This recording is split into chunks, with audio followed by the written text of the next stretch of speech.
అదరకొట్టే కారం రంగు రుచి ఆచి కారం పొడి. మేడారం మహాజాతరలో కీలక ఘట్టం ముగిసింది. సారలమ్మ సమ్మక్క తల్లులు ఇద్దరు గద్దెలపై కొలువై ఉండడంతో భారీగా భక్తులు మొక్కుల కోసమే తరలి వస్తున్న పరిస్థితి. పూర్తిగా విఐపీలు సాధన క్యూలైన్లు కూడా కంప్లీట్ గా భక్త జనంతో నిండిపోయాయి. మనం ఒకసారి చూడొచ్చు, సమ్మక్క గద్దెలపై ప్రతిష్టాపన జరగడంతో అమ్మవార్ల మొక్కుల కోసము భారీగా బెల్ల మొక్కుల కోసం అయితే భక్తులు తరలి వస్తున్న సిచ్యువేషన్. ఇక రాత్రి దాదాపుగా 4 గంటల సేపు కంప్లీట్ గా భక్తుల రద్దీ విపరీతంగా పెరిగి కంట్రోల్ కూడా తప్పిన సిచ్యువేషన్. సో దాదాపు ఈ రోజున 20 నుంచి 25 లక్షల మంది ఈ ఒక్కరోజే భక్తులు దర్శనం కోసం అమ్మవార్ల చెంతకైతే తరలి వస్తున్నారు. ఎక్కడికక్కడ క్యూ లైన్ నిండిపోయాయి. మేడారం రహదారులన్నీ కూడా భక్తజనులతో కంప్లీట్ గా కిక్కిరిసిపోయినటువంటి పరిస్థితి కనిపిస్తా ఉంది. సో భక్తులు ఎంతసేపు అయింది నిజంగా?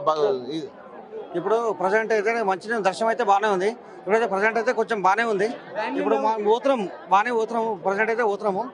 ఇప్పుడైతే మాకైతే పాస్ వచ్చింది, మేము పోతున్నాము. ఎంతసేపు అయింది ఈ లైన్లలో? ఉండబట్టి ఇప్పటికి ఒక 5 గంటలు అయింది, 5 అవర్స్ అయింది. దర్శనం సమ్మక్క దర్శనం చేసుకొని ఇప్పుడు అయితే మంచిగా ఉంటాం, బాగానే ఉంటాం. ఇది దాదాపు గంటల్లో దాదాపు క్యూ లైన్ లోపల గంటల తరబడి భక్తులు అయితే వేచి చూస్తున్న సిచ్యువేషన్. ప్రస్తుతం మనం ఉన్నది విఐపి ఎంట్రీకి సంబంధించినటువంటి దాదాపు గంటల తరబడి ఎంతసేపు జరుగుతుంది? ఎంతసేపు ఉన్నారు ఈ లైన్? ఆల్రెడీ అమ్మవారి దర్శనానికి 3-4 గంటల సమయం పడుతుంది. పబ్లిక్ చాలా ఇబ్బంది అవుతుంది. గతంలో ఇప్పుడు 2 పిల్లలు చనిపోయినట. ఒక 2 వృద్ధులు సుధా చనిపోవడం జరిగింది. చాలా సిస్టమేటిక్ లేదు, క్రమశిక్షణ లేదు. మరి పోలీసు బందోబస్తు సుధా సరిగా చేయడం జరుగుతలేదు. పబ్లిక్ చాలా ఇబ్బందులు పడుతున్నది. పోలీసులు చెప్పట్లేదా ఇటువైపు వెళ్ళండి అని చెప్పి? కోఆర్డినేట్ చేయట్లేదా? చెప్తున్నారు. కాకపోతే లాస్ట్ టైం ఉన్నప్పుడు అయితే ఒక 100 మెంబర్స్ పంపించి తర్వాత క్యూ లైన్ లో నెక్స్ట్ పంపించేటోళ్ళు. అట్లా సిస్టమేటిక్ ఉండేది. ఇంకొకటి ఏంటంటే లేడీస్ కానీ బాత్రూమ్ ఫెసిలిటీస్ కానీ ఏవైతే ఫెసిలిటీస్ లాస్ట్ టైం ఉన్నంత ఇప్పుడు లేదు. చాలా ఇబ్బంది పడుతున్నారు, చాలా ఎఫెక్ట్ అవుతుంది. కొంచెం మీరు కూడా అర్థం చేసుకొని ఇప్పుడు ఏదైతే రేవంత్ రెడ్డి ప్రభుత్వం ఉందో కొంచెం దీని పట్ల శ్రద్ధ చూపించాలని కోరుకుంటున్నాను. ఎట్లా ఉన్నాయి నిజంగా? దర్శనం ఇబ్బంది అవుతుందా? ఎంతసేపటి నుంచి? అంటే దర్శనం అయితే మేము మొన్న కూడా చేసినాము, బాగా మంచిగా జరిగింది. కానీ మనం ఎంత తొందరగా లేచి మన పద్ధతిని బట్టి దర్శనం కూడా మన ఓపిక తోటి చేసుకుంటే దర్శనం అవుతుంది. కానీ అమ్మవారి అనుగ్రహం అనేది అందరికి ఉండాలి. మన దేశం అంతా బాగుండాలి, ఎక్కడ ఉన్న వాళ్ళందరూ బాగుండాలి. మన రేవంత్ రెడ్డి గారు కూడా బాగుండాలి.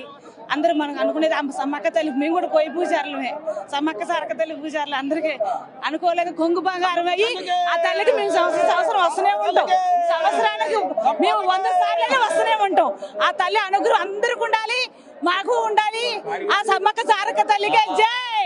ఇది మొదటిసారి సమ్మక్క సారలమ్మ తల్లులు గద్దెలపై కొలువు కాకముందే దర్శనం చేసుకున్నారు. మళ్ళీ వనదేవతలంతా కూడా జనంలోకి వచ్చి గద్దెలపై ప్రతిష్టాపన తర్వాత మళ్ళీ మరోసారి దర్శనం కోసం ఎగబడుతున్నారు.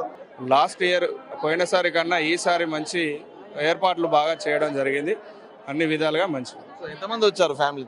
మా ఫ్యామిలీ నుంచి 20 మెంబర్స్ వచ్చామండి. మేము 2 డేస్ అవుతుంది వచ్చి. మంచిగా ఫ్రీగా దర్శనం చేసుకోవడానికి ఇక ఎర్లీ మార్నింగ్ వచ్చామండి.